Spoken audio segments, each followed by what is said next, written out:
So how's it going, man? What's how was your day? How was the farmers market with So didn't make it to the farmers market, but did get to watch the planes again because I didn't realize that was going on today. So I got to see those from the roof in Fed Hill, so that was cool. I guess out you guys probably don't hear those from where you No, guys we are, right? we do. We get Oh, do you? Yeah, I was doing interviews on Friday for a couple positions on my team at work, and I had to be like, I don't like we're getting invaded or something. Like everyone's just getting fucking buzzed. It's good to know that as a former U.S. hero, you're well aware of Fleet Week activities and what's going on. Yeah, had no idea. I did know, like, weirdly, I know that plane, the F-22, or at least that's what they were flying on Friday. I don't know. Yeah, today. Yeah. And that's because, so that's like a reasonably new plane. I guess, it's probably about 10 years old now or more. But yeah, fifth generation fighter. Yeah. Yeah. So that when the military added that to their roster, I guess the one of the first bases that they flew them out of was the one I was stationed at. And so, interesting. Yeah, I could like often just walk outside and watch them, and they're fucking wild. Like the thrust vectoring is pretty cool. Yeah, they can just like stop. Yeah, and fall. they did. Yeah, I saw them do that today. They'll do this sort of thing. Yeah, so those are fucking wild. But I like know the sound of that plane. So when I heard it, I was like, there's some sort of demo going on, or like we're super fucked. if we the should F-22s are out, or we should just discontinue this interview because it's not going to matter tomorrow. Yeah. Like, hey, Brev, you should probably be grabbing your bug out bag right now. Hope you had just one. Get in the car and drive. Yeah. Yeah. So anyway, we could totally hear them, and I'm watching Bowie for Luke right now. And how does Bowie do with them? Bowie not a fan. Oh, not really? Not a fan of planes at all. Not a fan of like. I think this is just dogs. So frankly, have you spent much time with Bowie? Like, how much time have you spent with Luke's dog? Not much. It was interesting because I was with my friend's dog Bo, and not to be confused with Bowie, and he was just chilling, just like looked out the window, no reaction. So Luke's dog is a god tier dog, in my opinion. Like I don't know. Like, I don't know where because I know how busy they are. I know that they got Bowie during the pandemic, so they probably had a lot more time to spend training him.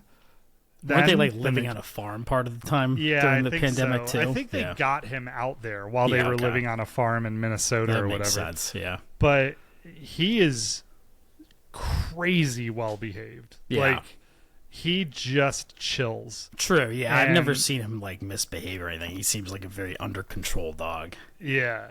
And I love watching him because like him on a leash is ridiculous. Like, I've never seen a dog that well behaved on a leash. Yeah. Like, he will just walk right past any other dog, completely ambivalent to them. Yeah. They can be freaking the fuck out.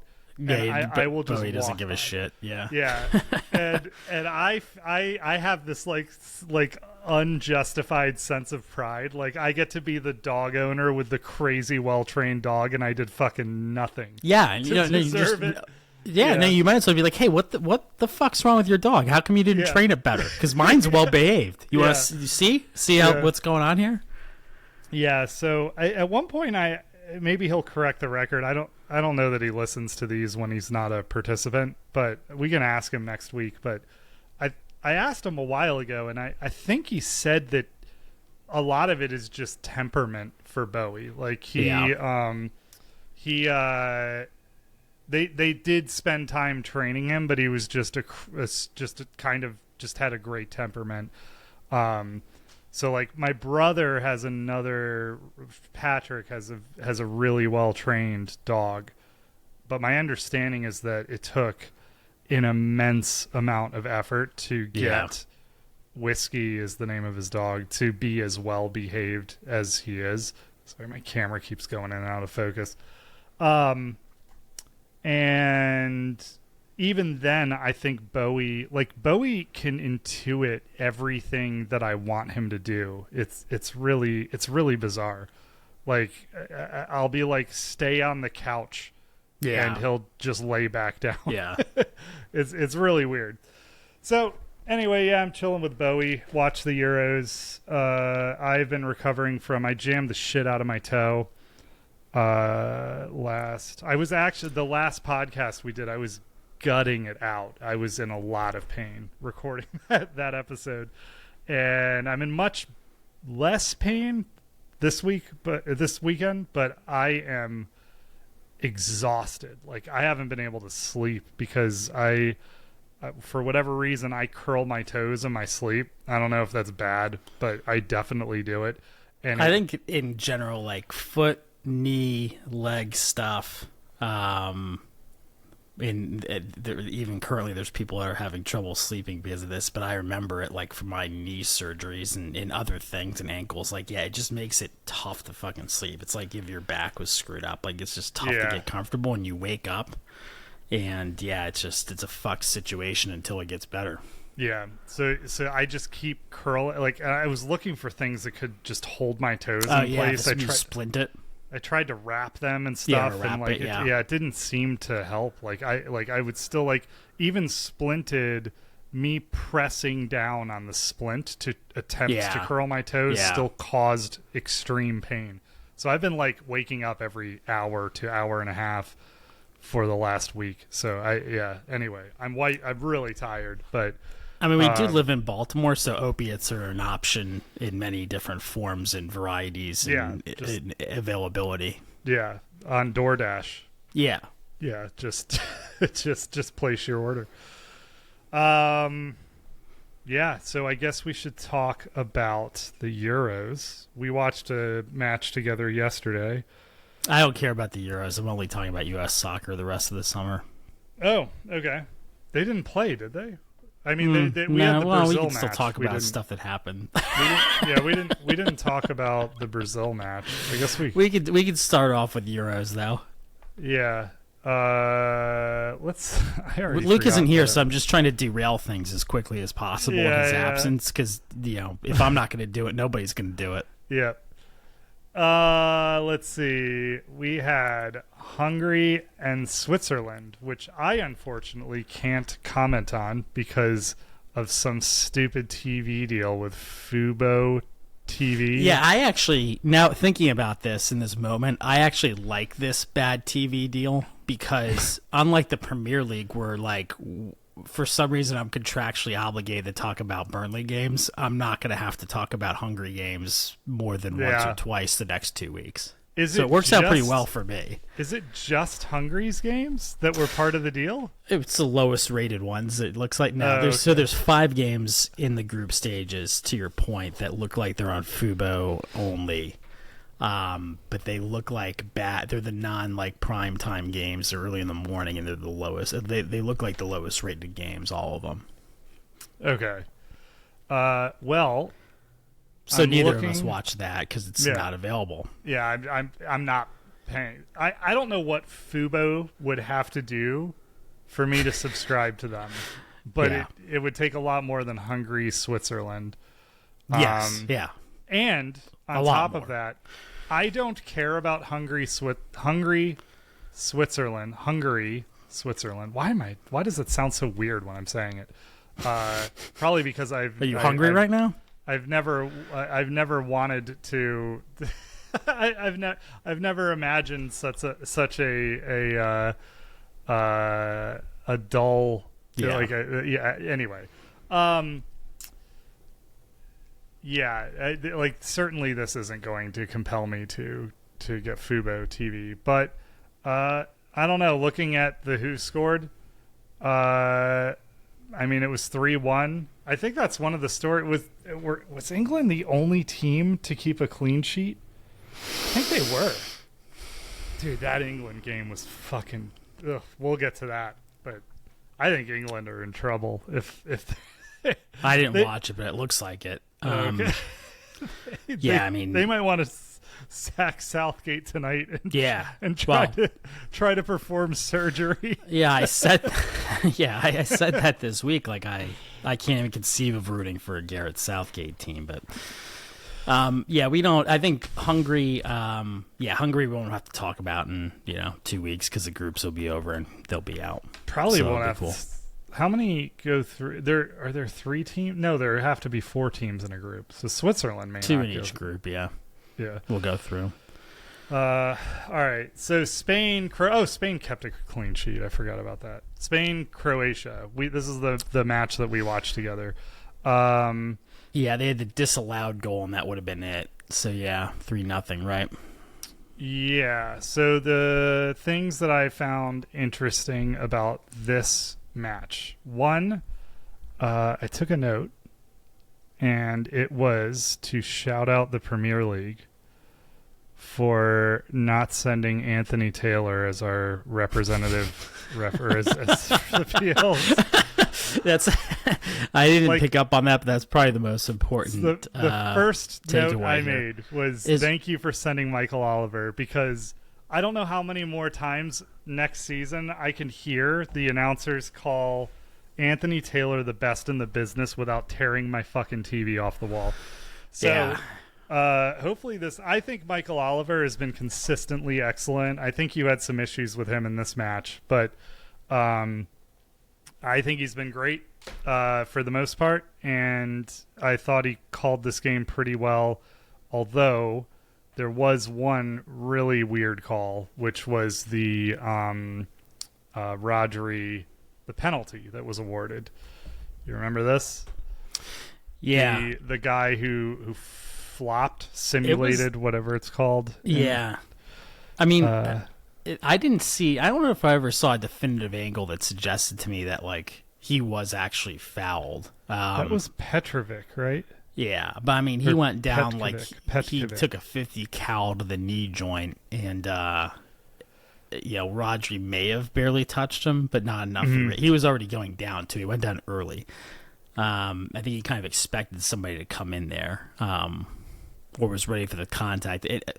On the other hand, why Rodri would stick his leg in there? You're just asking for a penalty regardless. So, I don't know. Rodri's had some hot-headed, boneheaded moments in the last 12 months, and for me, this is another one of them. And so, I think it's bullshit that that doesn't get reviewed and there's not a yellow card for simulation. But at the same time, I don't feel bad about Rodri taking the foul there. So I have watched a lot of replays of this. It was one of the first things I did this morning, and I can say with very high confidence that this dude, Petkovic, was not touched. Yeah. And so how is this shit not going to VAR in a major tournament? So I just don't get it. It did go to VAR. But they didn't ask Oliver to look at it. No. Yeah. They confirmed. Okay, yeah, they reviewed it and confirmed it. They reviewed it and confirmed it. And so this is there is so one thing I observed is that, being a Chelsea fan, I haven't had to watch a lot of UEFA competitions this season. Nah, our schedule's been pretty free. Actually, exactly 0 UEFA competitions. I did watch the Champions League, obviously, but a thing that I've picked up on now that I'm consuming a lot of UEFA content is that they do not dwell on VAR calls the way the PL does. And I think the trade-off is that the game keeps moving, but the trade-off is that you have misses like this. Yeah. So they very quickly went with the call on the field. They did not dwell on this hardly at all. And that the result is that they got the call wrong. And my issue on top, with all of this, is the correct call was to overturn this and give a yellow card for simulation on Petkovic. But if you're going to make the call that you did, Rodri stopped a clear goal scoring opportunity, and he should have been given a red card. So, like, in all versions of this world, I think the call is wrong. Yeah. Like it's just a bad call, any way you slice it. Like no matter how you feel about. Yeah. I feel like there's a precedent for them not giving reds in a lot of those situations, even though they are clear goal scoring opportunities. I'm not sure what the reasoning for that is. I think there's this mindset of like, oh, the PK, because the rate it's converted and the yellow card are enough. I don't know if he even took a yellow in that, but I'm assuming he took a yellow for that. Yeah. Yeah. But yeah, I agree. Like, for it to be that screwed up either way is kind of disappointing for this level of competition. Yeah. So I guess like it is Petkovic, right? That's who drew the foul. I think that's who it was. I don't have that info in front of me. But whoever it was, you're a bitch.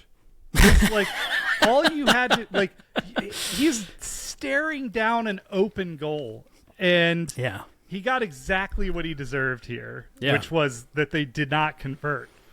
And Simone, I think is how you say his last name, the keeper, looks like on Who Scored he was given man of the match, certainly because he saved that. I thought he had some shaky moments. He plays some weird balls. I think we talked about, like, it seemed like part of the game plan was to just punt it to Nico Williams. Yeah. He played like a 90-yard ball on the ground at one point in Nico Williams' general vicinity. I think that they had identified that Stanisic is just hot garbage, and they were like, we're just going to run at this dude all game. And he was pretty bad. Like, I thought he was not great. Yeah. So maybe that was like sound scouting, I guess, for them. Vardiol was all over the place. I'm like looking at I thought Kovacic looked good. Cucurella played out of his fucking mind. And I thought he looked great in this one. We were memeing a little bit and being like the whole brick fucking wall. Yeah. He was telling people to get the fuck off his side of the field because he's got it covered. Yeah, you go worry about somewhere else. This is my area today. Was the whole back line. Yeah, and Gary Neville roasted this dude before the match. Really? Like, yeah, he was like, this guy doesn't belong. Like, he can't like wash the jock straps of the other players on this team. I don't know why they give that. Like, they've got that zoo crew of Keane, Neville, and Carragher that like they.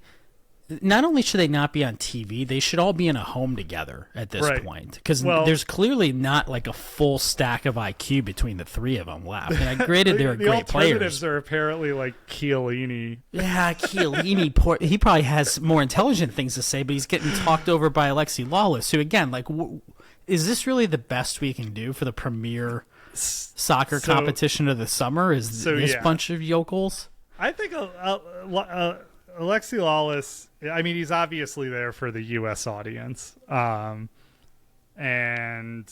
I think that I actually think he's a good announcer. He's obviously not the best at analyzing the game, but he's funny. I'll give you that. He has some funny shit to say, but outside, like I'm just... I've been tired of... He's like overly, though. It all sounds so contrived the way it comes off.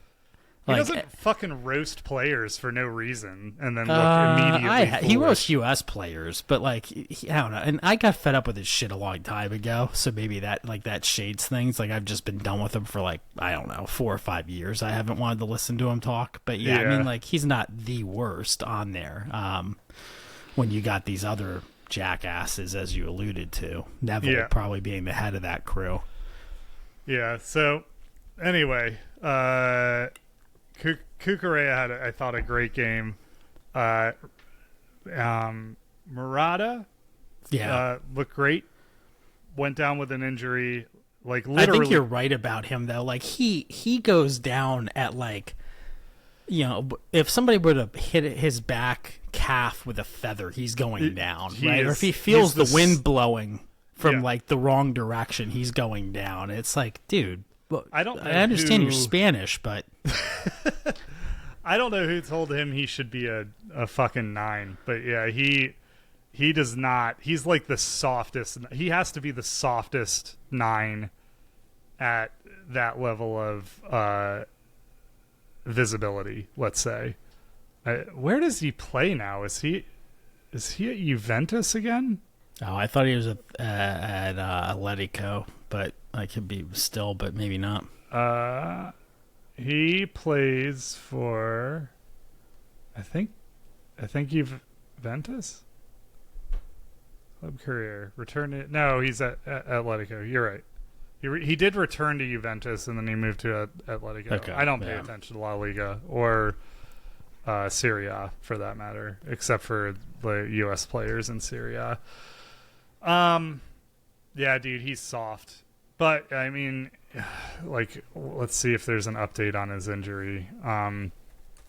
That was like a decent finish, and he could not continue. Literally signaled, like, asked the ball to be kicked out so he could be subbed off. Yeah, apparently his first time picking up an injury, because every other player in this competition knows that you go down and then you get subbed. But he decided that throwing a fit and waving his hands around would be the most proactive measure to take. Yeah, he started arguing with the coach and sorry, I was gonna fix something, but I've aborted on that idea. Anyway, he started arguing with his coach, manager, whatever, and was just petulant and stopped playing altogether. And then they finally like subbed him off, but. All that is to say that, like, I guess whatever was wrong with him was bad enough for all of that, so that's a concern. And then Rodri had to come off with an injury, so those would be 2 big losses if those are at all significant injuries. And then my last thought on this match was, I mean, it'd be crazy if we didn't call out Lamine Yamal, who I think was the youngest player to ever start in a match in the Euros. I think that's what they were saying. The announcers were just gushing about this guy, and he got an assist. He balled out, I thought, for a lot of the game. There was a moment where they had 5 people surrounding him, where Croatia had 5 people around him, and he still managed to slip the ball back to, like, Pedri, I think. And it's not like he's starting for Spain, right? Which is a whole nother level to, like, how great of a talent you have to be to break in that early. It's different than, you probably go out there and play at 13. He would have been playing at 13 or 12 for Hungary, I'm assuming, but yeah, and 10 for the U.S. Correct. So this dude's a talent, like a world-class future Ballon d'Or winner. He's fun to watch too. Yeah, he takes players on.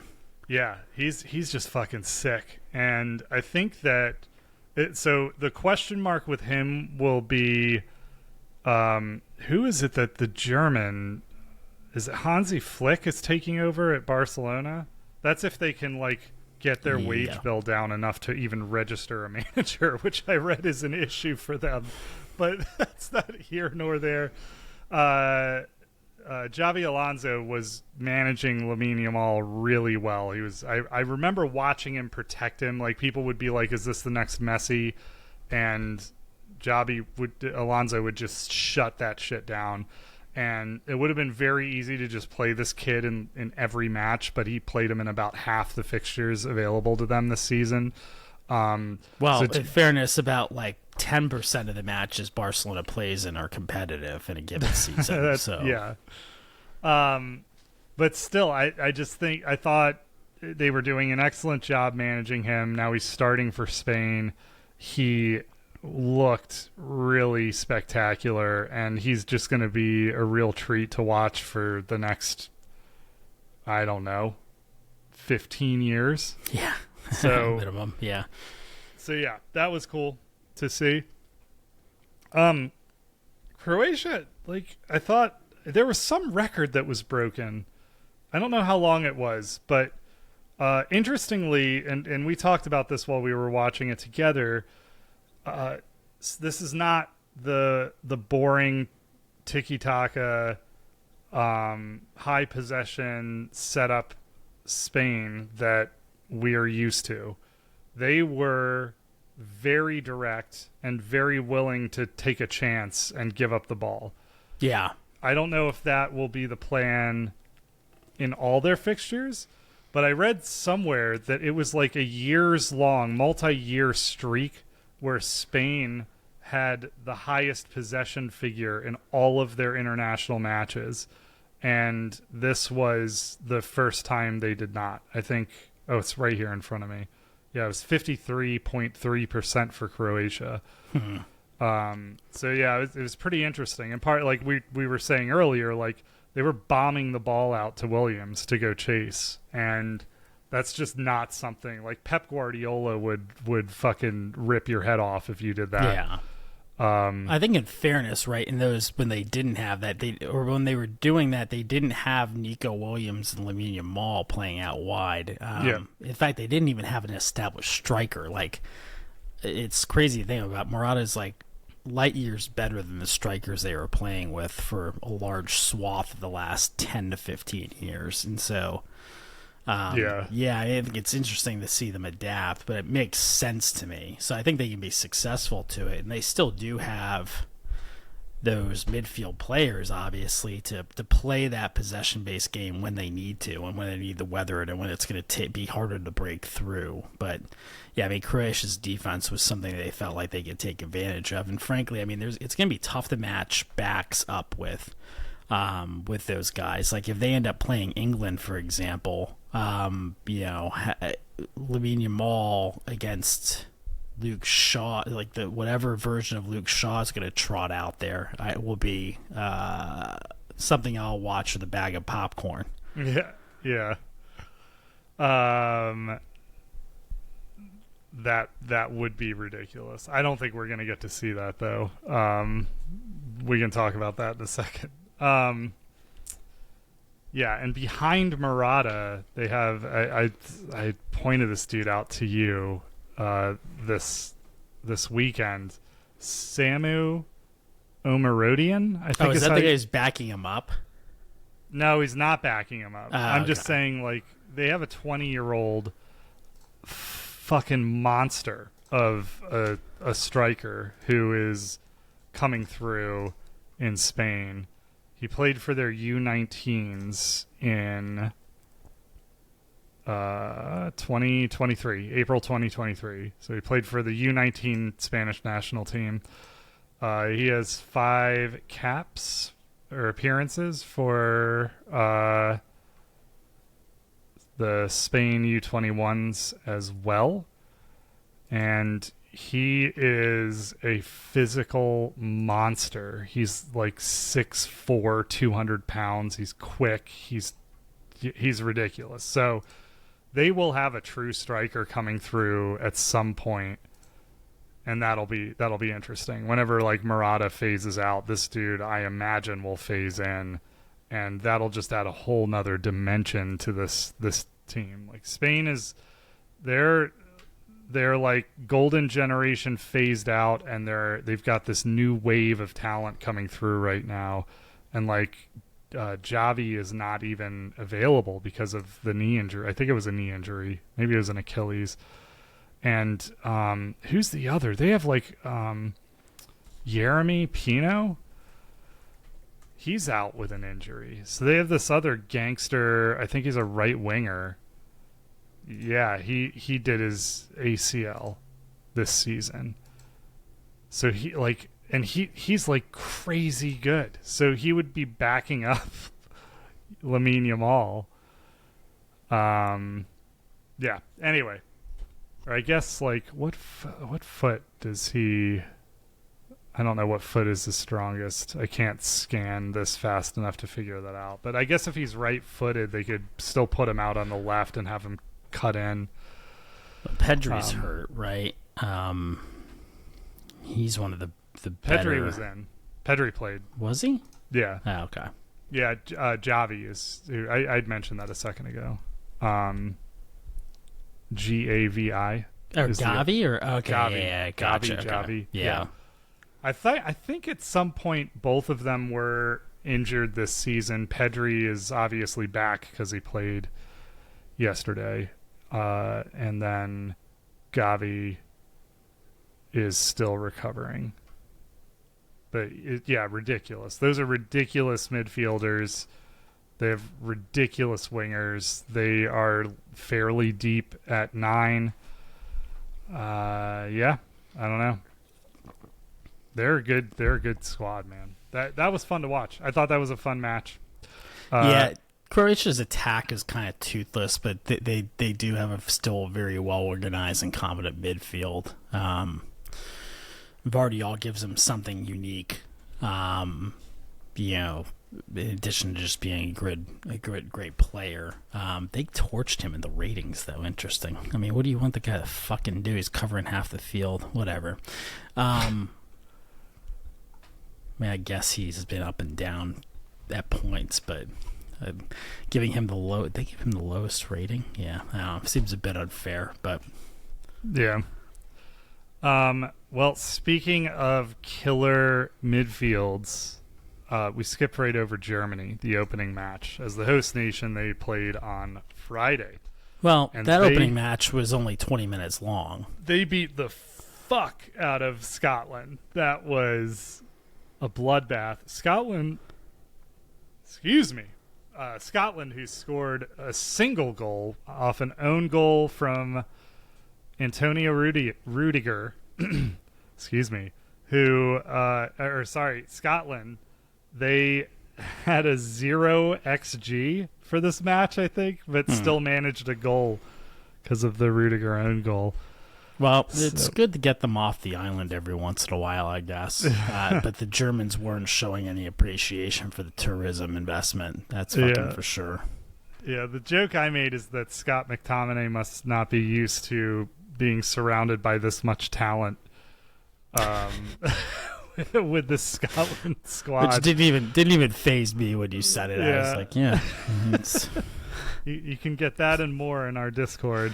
Plays everyone. That every Saturday or Sunday, yeah. I gotta get that. That's got to make its way to Levi. But yeah, Germany looks like they're up for it, right? With home field advantage. So this was a statement. I mean, they just played right through Scotland, and I don't know how did this team line up? Let's see if I can find the lineup. Who was there? So they did use Kai as their 9. Yep. Okay. So, I mean, talk about, like, their midfield is Wirtz, Gundogan, and Musiala. Yeah. They're attacking mid. And they're like Cruz is behind them. Yeah, that's fucked up. I mean, Musiala and Wirtz are two of the, like, I'd kill to have either of them on Chelsea. Musiala came from the Chelsea Academy, and we let him walk for practically nothing. I think we have a good sell-on clause, but that's like both of those guys could be Ballon d'Or candidates down the road if they put together a really good season. I think Musiala is like a little better on the dribble, and Wirtz is a better passer of the ball. But yeah, two just world-class 10s, I guess.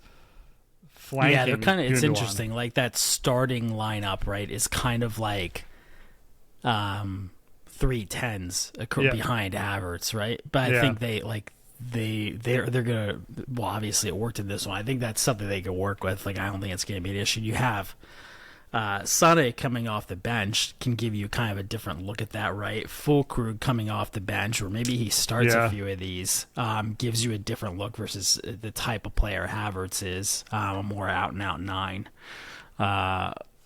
Gross can play like 4 or 5 different positions, so him coming off the bench definitely helps too. Yeah, I mean, it's an interesting team. I wouldn't say they're quite as deep as like Spain or even the Netherlands or France. But I mean that starting 11, the first couple, they have some impact subs behind that. I mean, they brought on Pascal Gross, Fulkrug, Thomas Muller, Sané, and Amir Khan. I'm looking at who they have. Yeah, I guess they are a little thin. They've got Undav as well. Yeah, I mean they have some guys, right? Schlotterbeck didn't even play in this one, right? Yeah, he's probably, it would make sense to rest him. He had a long campaign.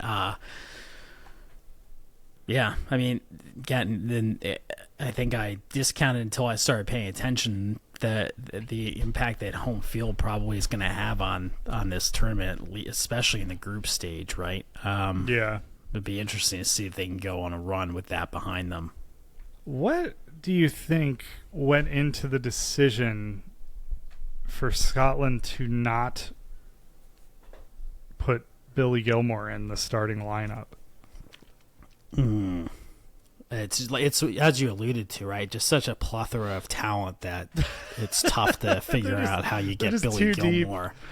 Yeah, I mean, we've only seen him be basically the most valuable player on the field in matches. It's Scotland's matches before, yeah. Yeah, I think many times. Maybe a poor run of form in. Was he injured? For club? I don't know. I would say it's worth looking into more, but Scotland's not going to be a talking point in 2 weeks anyway, so. It's true. Okay, what else do we have here?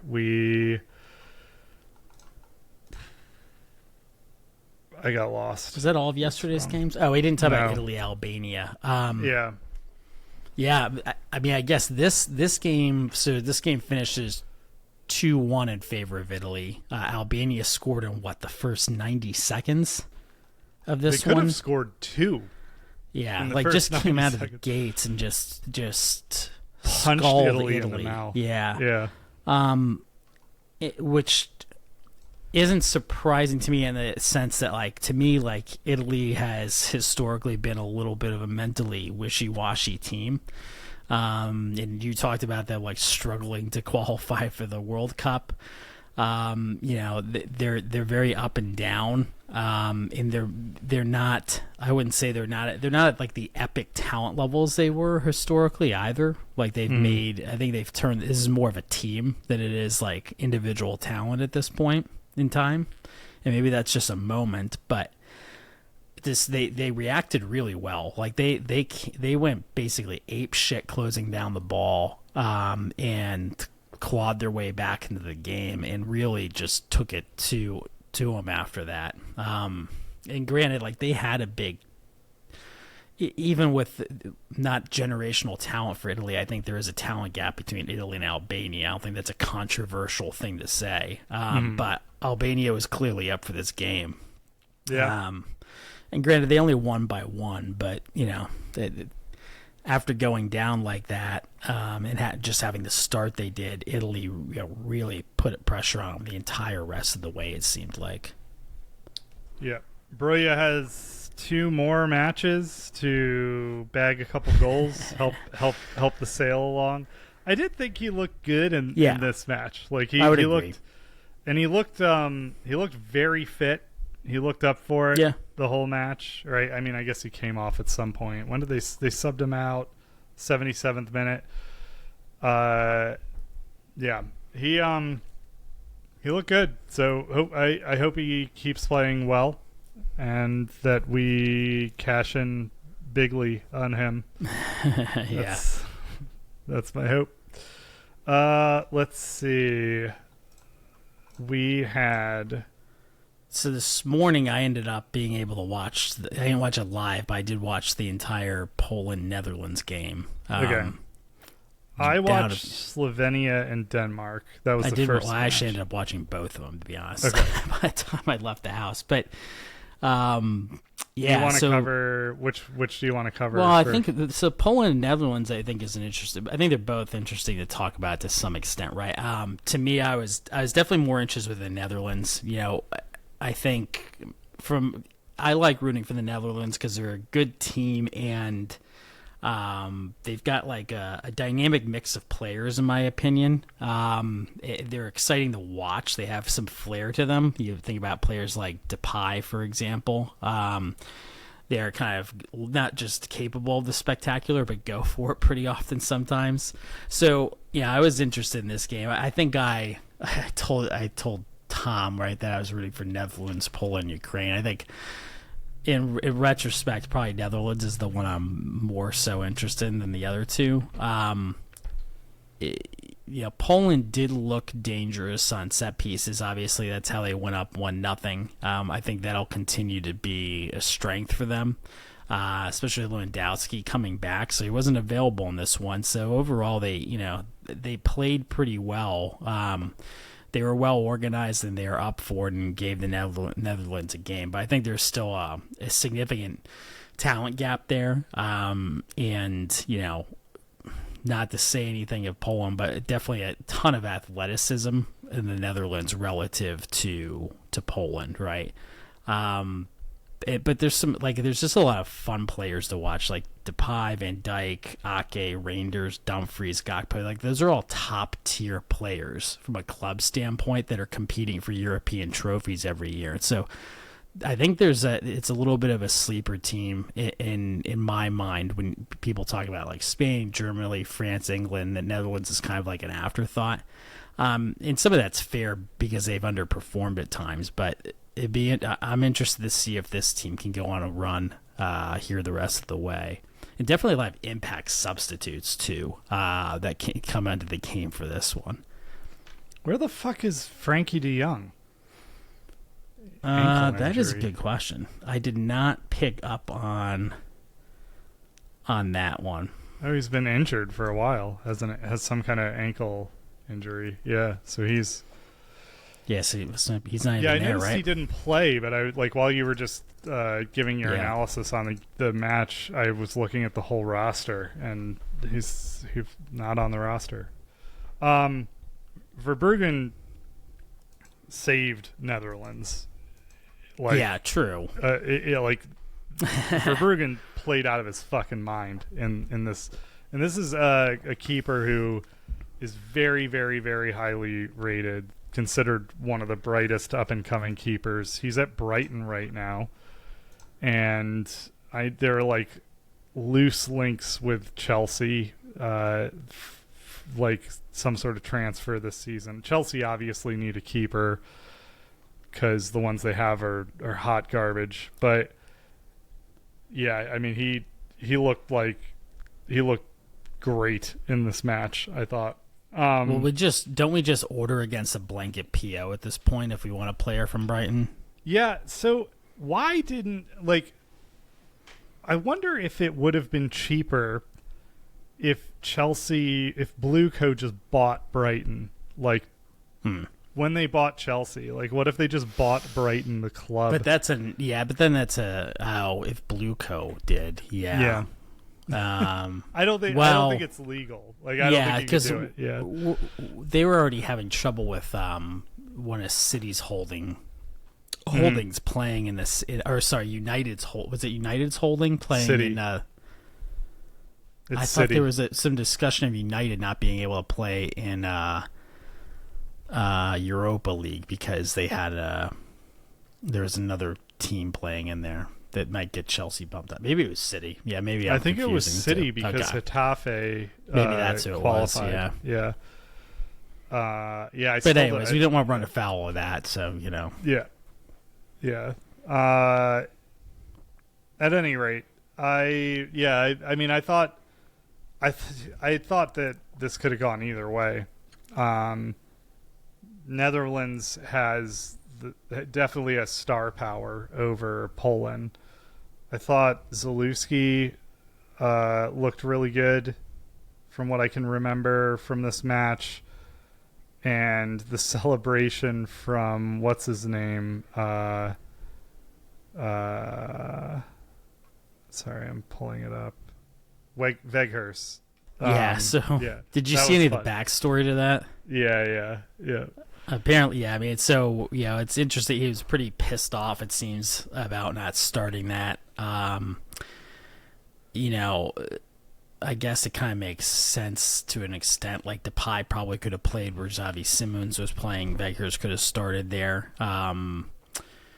Responded really well. But definitely a clinical finish there. So it'll be interesting to see how that plays out. But again, like, this is a team that has players of impact coming off the bench and in the starting 11.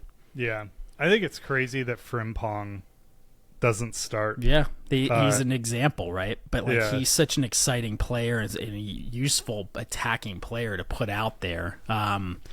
As an impact sub or super sub, that maybe that's the role that's best for this tournament. And the one thing I think I will say to your point, right, is this game could have gone either way because the Netherlands continues to not be a very clinical team. Depay in particular gets off a lot of shots, but doesn't necessarily convert enough of them relative to what the talent level is. And I think that's been a knock on him for a while. And frankly, it's a reason that he hasn't achieved at the club level the way that he was expected to when he first came in the league. And, so I think some of that plays into this perception of the Netherlands not being in that top tier. And so certainly this one wouldn't have changed the narrative when you've got 66% possession and, kind of have to eke one out 2-1. Yep. So then you have Slovenia and Denmark. And I thought this was a very interesting match. Yeah, I mean, beyond the storyline of Eriksson coming back to life, pun intended, right? 3 years later and scoring a goal, which, it's great to see, right? I think it's great for that team. It's great for the audience, right? I think it's a great story in general, from a life perspective, to see somebody persevere to that extent, and not only score, but you could tell he kind of had this team on his back in this one. And probably is the only, certainly the only reason they were able to eke out the point here. Yeah. Sorry, I am trying Poland to look in this up. one never really kind of grew into the game. It seems, for whatever reason. I don't think he's a bad player. And I don't think it's necessarily he's a bad fit for the international game, but something wasn't gelling there. In a team where Højbjerg's a starter, I would expect more out of Højlund. Oh man, I thought so. I was trying to look up the XG for this while you were talking. I thought that it would be more even on XG, but it was 1.09 for Slovenia, 2.07 for Denmark. Huh. Yeah, I mean, Slovenia looked more the threat for huge chunks of this game to me, but they had moments. I don't know if I feel quite that way, but I mean, they were up for it. They played them tough, and I think it's a disappointing result relative to the talent that Denmark has, and I just don't think that Denmark has the teeth to go very far based on what I saw against, an admittedly outmatched Slovenia team. Yeah. Højlund, whatever. I didn't. He didn't do much. Is that your hot take? Yeah. I mean, I'm looking at the PL stars in this one. He was kind of a nothing burger, right? Yeah, his movement, he couldn't figure out the movement to get the ball part of the time. I think it was part of the problem. They didn't give him good service either. It just didn't work out well. Yeah. And then Šeško, however you say his name, I thought he looked very dangerous. He didn't score. He hit the frame. That was a great shot. Yeah, could have easily scored on that one. Yeah, he was just bullying people out there. And this is a dude who's linked to Chelsea and Arsenal. I believe he recommitted to Leipzig, I believe is where he plays right now, and has signed a new 5-year deal with them. So he declined to go to Chelsea or Arsenal. But yeah, I mean, I would have been, after watching this match, I would have been pretty stoked about having him on Chelsea. I think he's 20. I don't know. Benjamin. I didn't realize he's that young. Yeah, I would agree. Like, he was definitely the standout for them. Yeah, 21. Yeah, he's very young. So, yeah, I would have been really pleased with that signing if we had nailed that. Pretty interesting that he declined both Arsenal and Chelsea. But, yeah. All right. Final match. The big one. Serbia and England. I didn't watch this one, but did you want to know an interesting fact? Only one player in the starting 11 for Serbia has a last name that doesn't end with IC. Oh, who is that? I don't know who the guy is. He probably feels pretty awkward though. I'm looking through it. Wait a minute. I'm looking at the. Wait, do all of them? What is Serbia? I may have fucked up this interesting fact here pretty well. Yeah, no, all of them do. Oh, all right. no! Oh, no! We suck again! Oh, no, sorry, starting 11. Yeah, who? Guedaj. Nemanja Guedaj. Gotcha. Something like that. Yeah, so he's, I don't know, his parents fucked up. Couldn't figure out how to name him. I don't know. So this match. Oh, you want to talk about the actual match now? Yeah. Okay. Yeah. Not really. I already had to watch it. Well, you didn't have to watch it, but you're an England apologist like most people I know. Yeah. So. Well, I mean, I don't understand rooting for anyone, but like we don't have to. Like, I follow the PL. So you ever heard of the Revolutionary War, Ryan? Yeah. We fought these I root for once. America first. They're just they don't play in the Euros for obvious once an enemy, reasons. always an enemy, Ryan. So the XG philosophy, their tweet about this match was that England versus Serbia saw less XG created than any Premier League game last season at a combined 0.69. This is a team that is, what is Serbia's ranking? Let's see. Dude, what kind of game has 3 corners? Like, what were they fucking doing? Just passing the ball around? I'd love to see a heat map of this. This was passing the ball around the back? Yes. Well, I think, who had the higher possession? Oh, England did. A little bit, like, not much. But on no fucking planet should Serbia have 46.6% possession against England. Like, that just should never happen. Fair. And so, like, my experience watching this was England just, like, scored that. Bellingham scored the goal, which was a phenomenal finish. Like, it was not a guaranteed goal that he put in, but he scored very early on, and then England just played the numbers from that point on. They let Serbia have the middle of the pitch, and they just sat back. And Southgate is a fucking terrible coach. I was going to say, like, that doesn't, like, you're not preparing yourself, and nor should you be winning 1-0 against Serbia, to your point. Like, Serbia's for a team that has 33rd. aspirations. Yeah. 33rd in the FIFA World Rankings, which aren't like everything, right? Yeah, like that's the not United that's States not are ranked that's 11th. not horrendous. But either way, right? Like, this is a team that they think is championship caliber, and like, I'm not, right. And actually, I would agree, right? Like, this is a team that on talent could easily win it, but I've said it all along. Like, I don't think they're going to win it with Southgate. Yeah, he is just crazy conservative, and by being that way, he has overperformed with worse worse England rosters in the past, but the talent is there's too much talent on this England team for this shit to be happening. Like, absolutely. It is maddening. You have, you probably disagree with this. All right, I think Kane is the second best striker in the world. But behind Nico Jackson. Let's just, behind Nico Jackson. Okay. But let's just say he's a top 5. You have a top 5 striker. You have a Ballon d'Or candidate playing 10 behind him.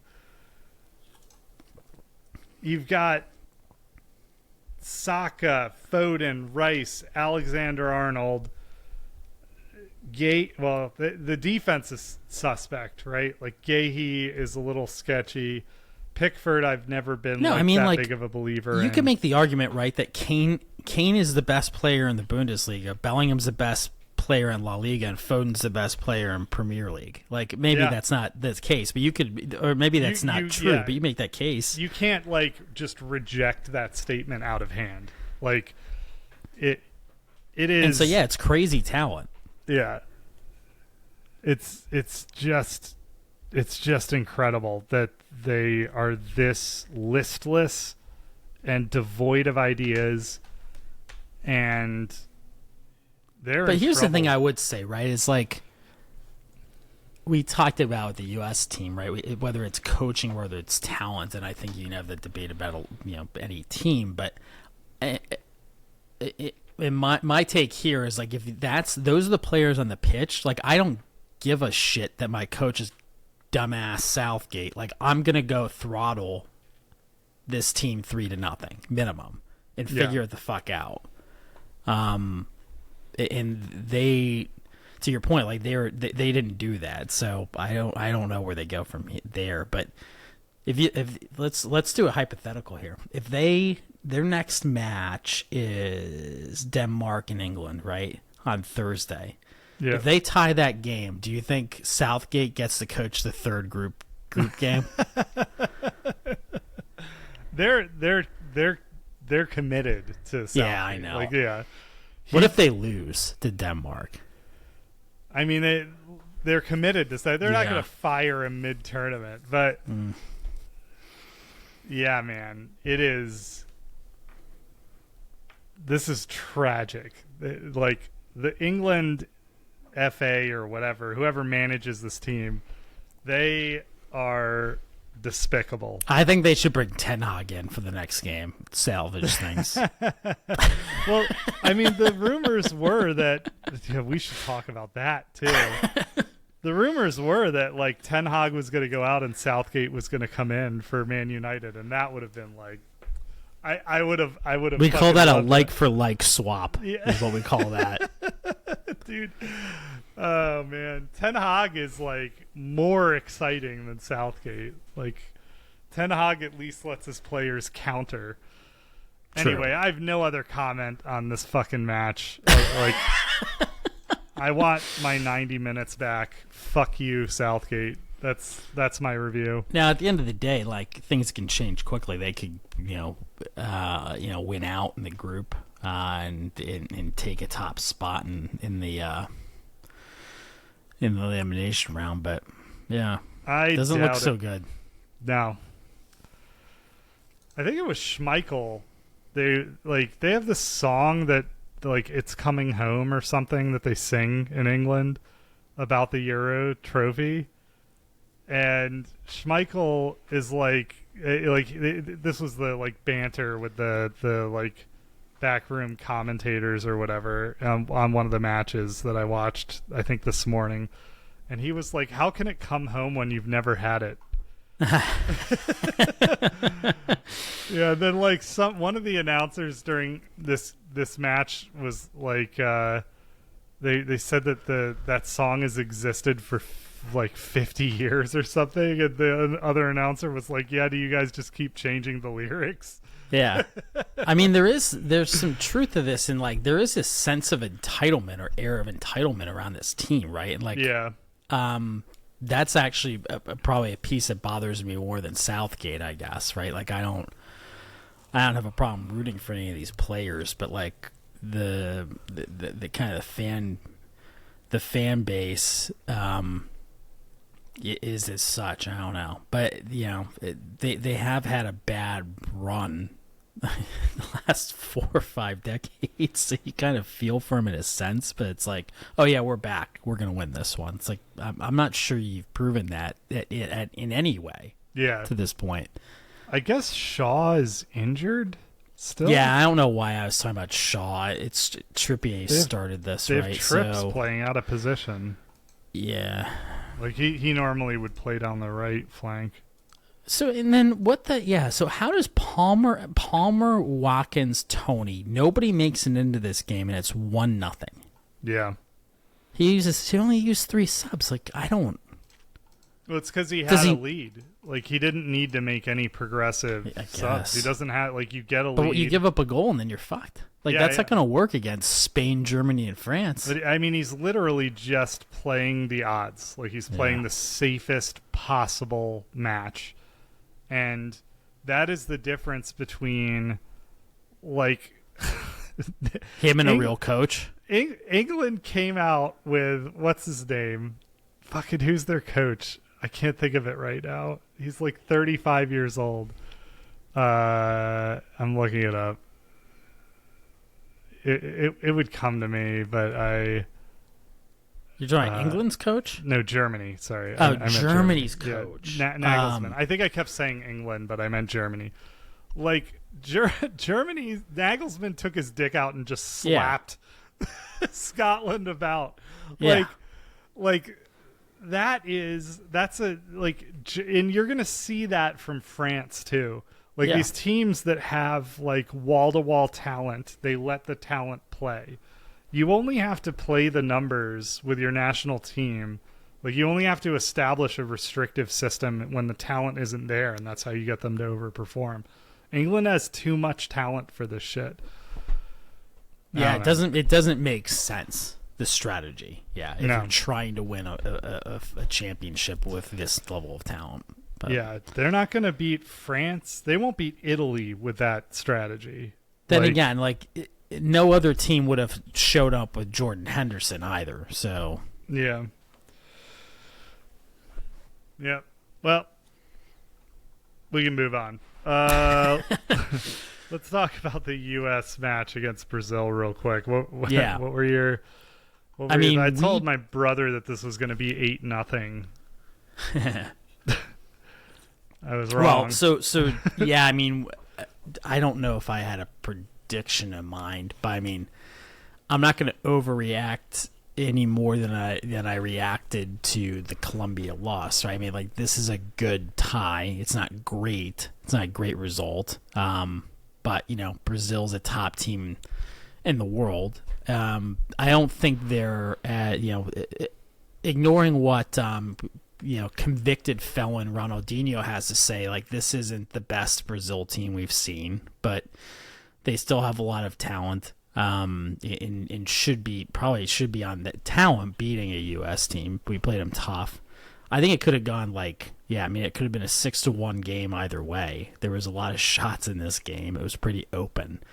But the U.S. didn't play poorly. I don't think they deserved to lose 6-1. Did they really deserve a tie? I don't know. But the results matter in soccer, right? Not how you get there. And so pulling out a 1-1 tie against Brazil isn't that bad. And you had a world-class goal from Christian, who again is the first or second most important player on the field, and he delivered. ESPN ripped them apart in the ratings, but we've talked before that I think whoever's doing the ESPN ratings is chugging like more beers than Luke at 10 a.m. and then just throwing ratings out there. They gave Christian a 6. It's like, okay, fine. He scored the only goal, whatever. And I do think having Musa in the midfield helped starting. Musa looked good, yeah. Yeah, I think it's not to take anything away from Cardoso. Maybe he's just a little bit young still, but like the midfield just played better, and maybe Musa had a more. Musa seems to always play well for the U.S. team. I'll say that. Like his talent comes across a little bit more apparently than maybe it does from Milan at times. But anyways, I think that was a good switch by our good buddy Greg to put him in the starting lineup. Yeah, I don't have much more to add. I mean, it is a friendly. I don't want to overreact. I thought the U.S. looked much better, obviously, in this match than what I saw of the. I ended up watching highlights for the. I guess Colombia we should talk match. about Turner. I mean, Turner stood on his head, and we did give him a hard time after last game. I think some of that is like you're thrust into a position where you have to make it stop a ton of shots, and then you happen to do so. Like part of it's opportunity meeting preparation, right? Like not everybody else is getting pummeled like he was in this game. Yeah, I did. I texted my brother and said that I'm going to eat a lot of crow for how harsh I was toward Turner. And then I still think he looks bad. Like, even in that match, like, he made saves, but, like, he's so shaky with the ball in possession that he causes a lot of the damage Sometimes, that he then has to react to. And, two, it just... Did you ever watch those, like, Scott Sterling YouTube video? Yeah. Like... His saves always feel like that. Like he's got his fucking eyes closed and the ball just like hit him in the face. Like he is. I just have no confidence in him. Like none of those. Like not none of them, but like a lot of the saves against Brazil looked like almost coincidental. None of them are like confident saves. I mean, it's different than it's different than watching. Ederson as a contrast, right? Yeah. But he's delivered in a lot of important games for us, right? And seems to rise at the moment. I want him out. But who else? Who do you want in there? Slonina, who's playing in like the fifth division of the Saudi league. Yeah, I know. But I don't know. I think he's not compared to the alternatives. I take it as a positive. Let's put it that way. On the other side of things for the U.S., we didn't get a chance to catch up, but the U.S. women's team played 2 games. I think these are these the first 2 games under Emma Hayes? I forget what we talked about, but anyways, we talked about one of them. Yeah. These are the first 2 I think under her for this team. Lining up in the 4-2-3-1 again. I think the big takeaway here is they held Korea scoreless for 180 minutes, and like Korea hasn't been an uncompetitive team in women's world soccer over the last couple decades, and so good to see that. On top of the fact that like you look at the goals they're scoring, the chances the U.S. is creating, like there is elite talent on the attacking end and throughout the midfield. But they also have like real finishers, and maybe that's the biggest difference. I saw today that Coffey was hurt, may not be fully healthy for the summer. That's disappointing, but I think again it'd be interesting to see how Corbin Albert comes in or out of the fold, given her off the field issues, but continuing to play well. Just from a raw talent standpoint, I think she's as good as anyone in that side. But yeah, I don't know. There's a lot of positives, not a lot of concerns. So I'm pretty bullish on this team to see what they can do the rest of the summer. I will listen to you tell me what they do for the rest of the summer. And plus, it's more fun to watch an Emma Hayes coach team than it is a Greg Berhalter coach team. So there's that. I mean, there is that. To look at Greg, wondering they what should the have made Emma Hayes the coach of the men's team. Yeah, they'd have, just get somebody like have her do the whole thing. Yeah. I mean, I think it would save the U.S. the Federation a lot of money on sneakers and sneaker cleaning kits. For Half sure. of Emma Hayes' attention is better than Greg's full attention. Yeah, on the team. Yeah. Another interesting one about here that I want to rant about while we have like 10.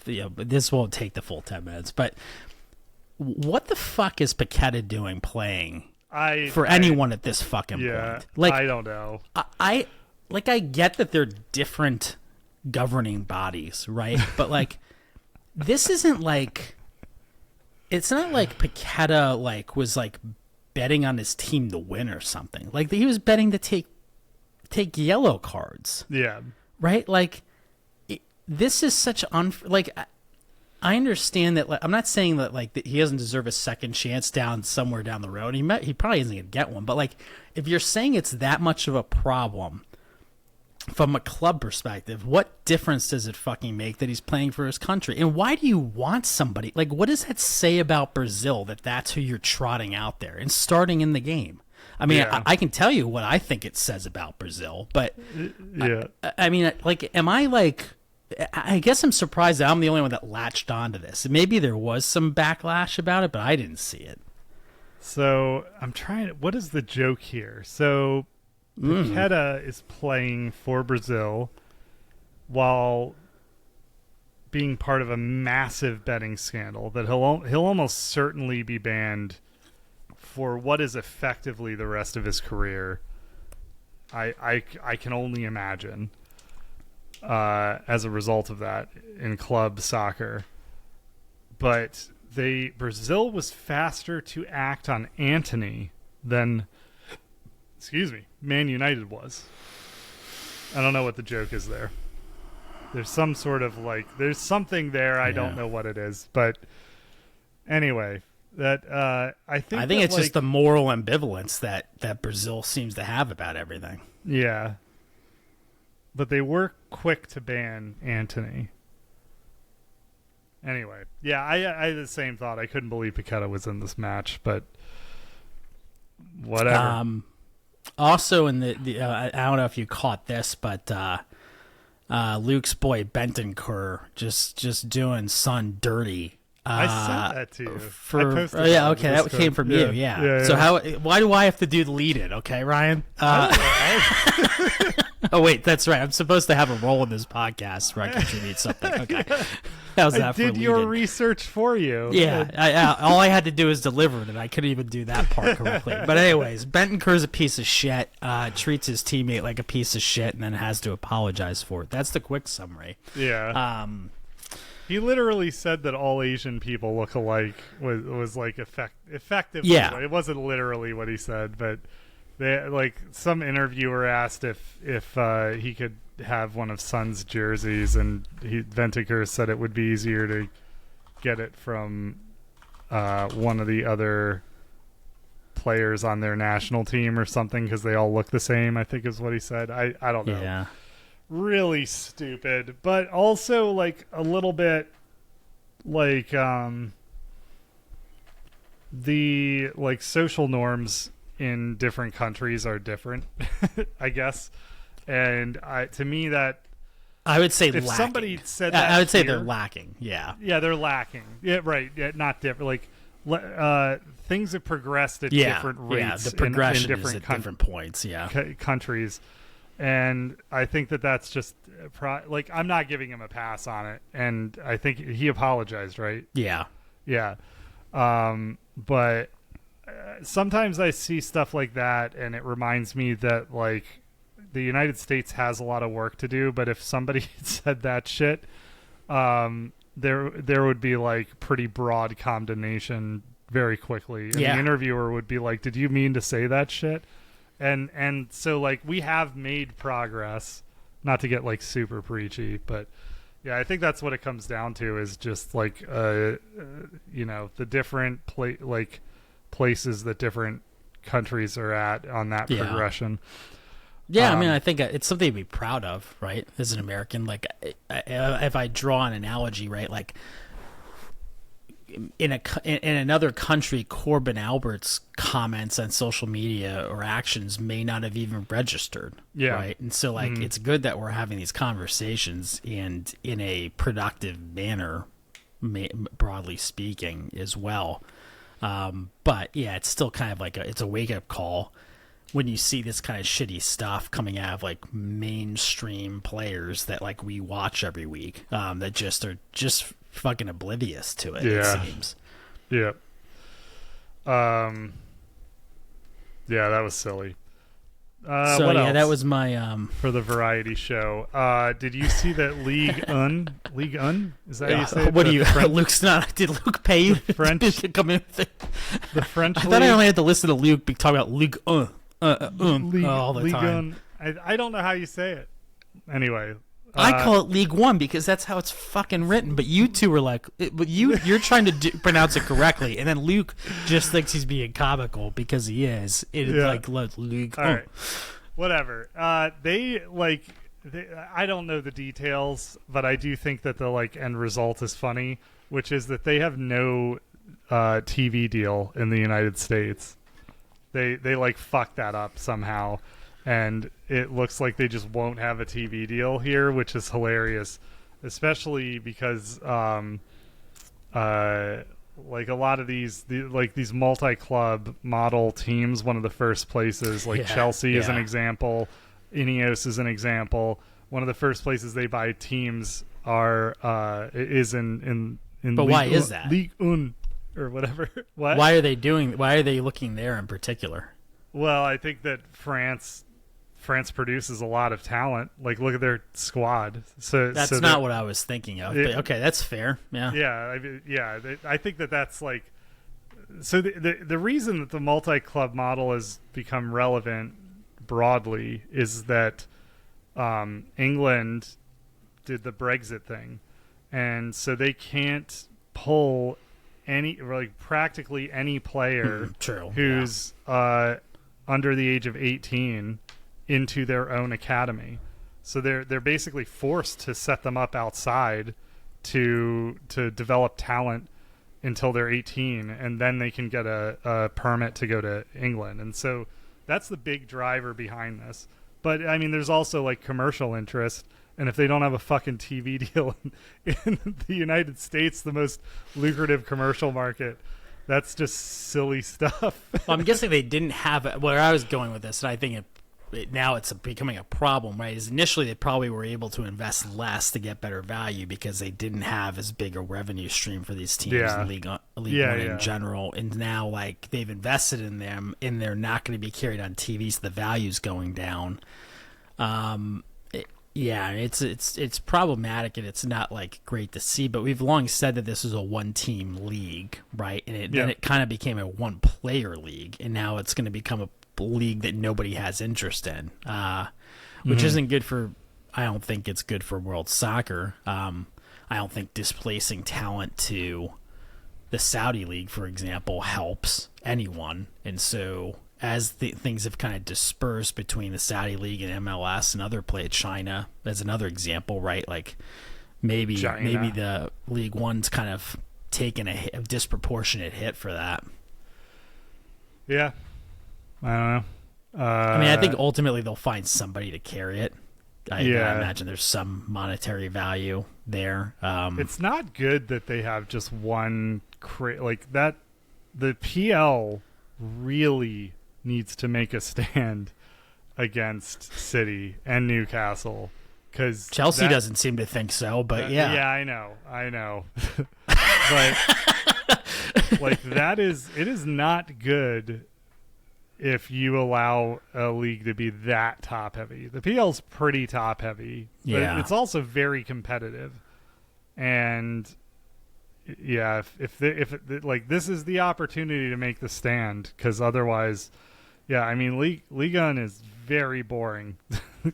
And even with Mbappe leaving, PSG is still far and away the most talented team there, and they have recruited all they've just sucked up all the good French talent. Warren Zaire-Emery is a fucking G, and he's from their academy.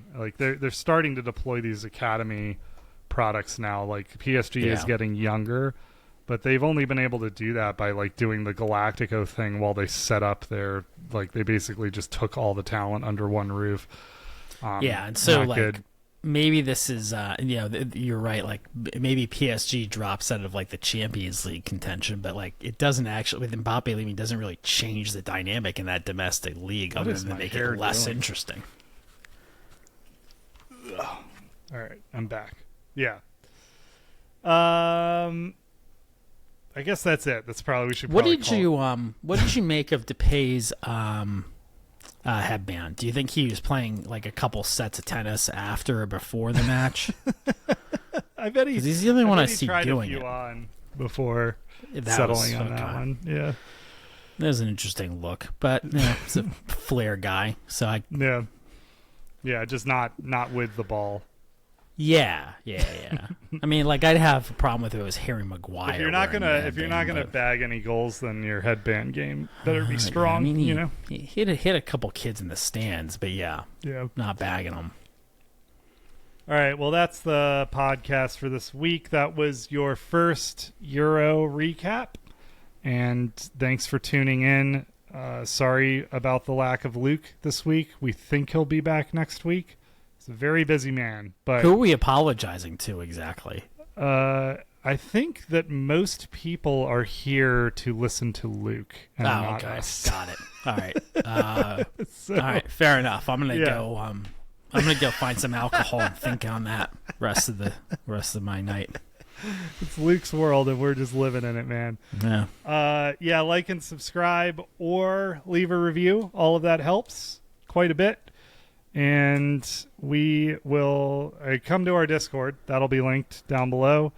And thanks for tuning in, and we'll catch you guys next week. Thanks, everybody.